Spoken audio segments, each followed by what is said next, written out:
প্রিয় শৌখিন ছাদবাগানী বন্ধুরা, আপনাদের সকলকে আমার শৌখিন ছাদবাগান ইউটিউব চ্যানেলে জানাই সাদর সম্ভাষণ।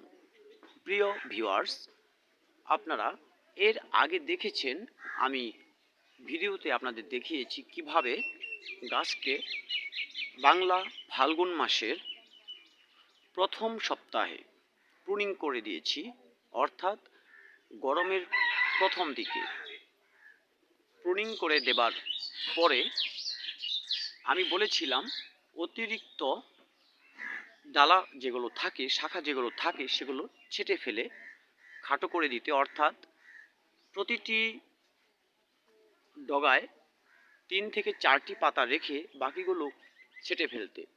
আমি একটু পুরানো যে শাখাগুলো ছিল সেগুলোকে আপনাদের দেখাবার চেষ্টা করব।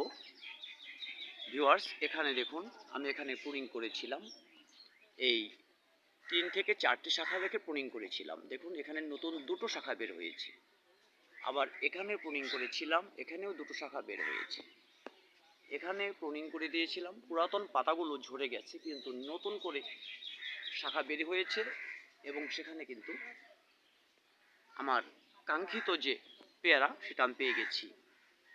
আমি এখানে প্রুনিং করে দিয়েছিলাম, তারপর দেখতে পাচ্ছেন আপনারা নতুন যে শাখা বের হয়েছে এই শাখায় কিন্তু পেয়ারা চলে এসছে।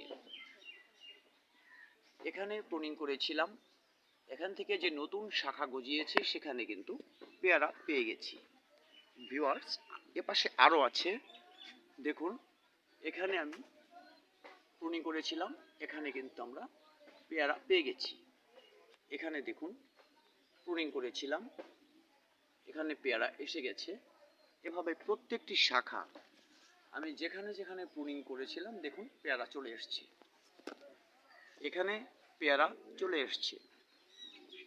এখানে দেখুন, এখানে প্রুনিং করেছিলাম, এখান থেকে কিন্তু আমরা পেয়ারা পেয়ে গেছি। ভিউয়ার্স, বিষয়টা হচ্ছে পেয়ারা গাছে কখনোই পুরাতন শাখায় ফুল আসে না। নতুন পাতা যখন বের হয় সেই নতুন পত্র মঞ্জরির সাথে কিন্তু পুষ্প মঞ্জরি একসাথে বের হয়ে আসে। ভিউয়ার্স, এখন আমি আপনাদের সেই আপডেটটা আজকে দেখিয়ে দিলাম। প্রত্যেকটি শাখায় কিন্তু আমার পেয়ারা চলে এসছে, গুটি বেঁধে গেছে। আবার কিছু কিছু ক্ষেত্রে এখনো ফুল রয়ে গেছে, যেমন এখানে ফুল রয়ে গেছে, এখনো এটা প্রস্ফুটিত হয়নি, কিন্তু অধিকাংশ ক্ষেত্রেই কিন্তু গুটি চলে এসছে। দু একটি ফুল আজকেও ফুটন্ত অবস্থায় রয়েছে, যেমন এখানে একটি আছে, আরও দু একটি আছে, আমার হাতের নাগালে নেই তাই দেখাতে পারছি না। ভিউয়ার্স, এভাবে আপনারা ফাল্গুনের প্রথম সপ্তাহে যদি আপনাদের পেয়ারা গাছকে একটু প্রুনিং করে দেন, তাহলে গাছ কিন্তু বেশ ঝোপালো হবে এবং প্রতিটি শাখায় পর্যাপ্ত পরিমাণ পেয়ারা আপনারা পেয়ে যাবেন।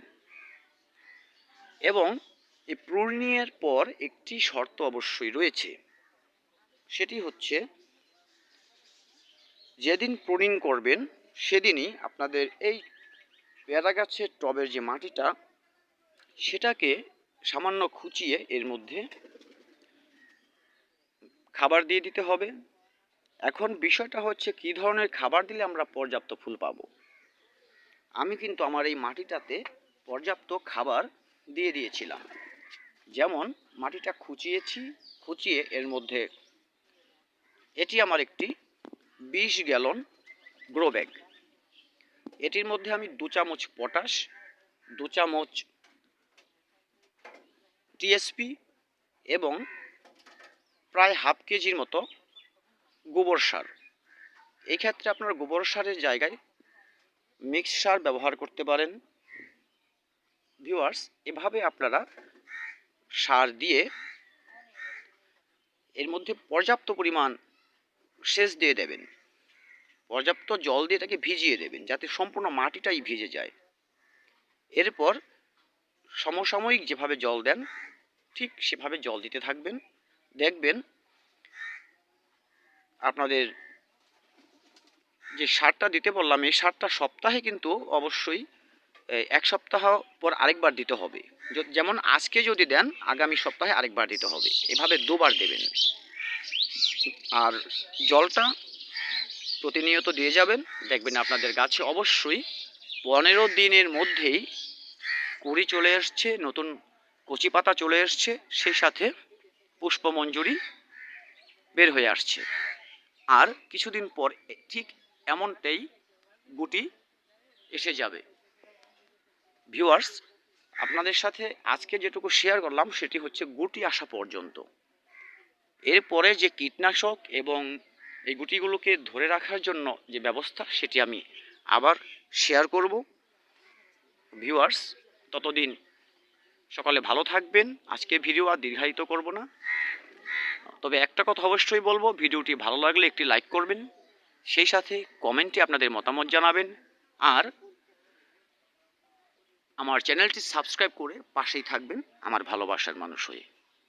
ভিডিওটি দেখার জন্য সকলকে ধন্যবাদ। দেখা হবে, কথা হবে আগামী ভিডিওতে। ততদিন ভালো থাকবেন সবাই। ধন্যবাদ সকলকে।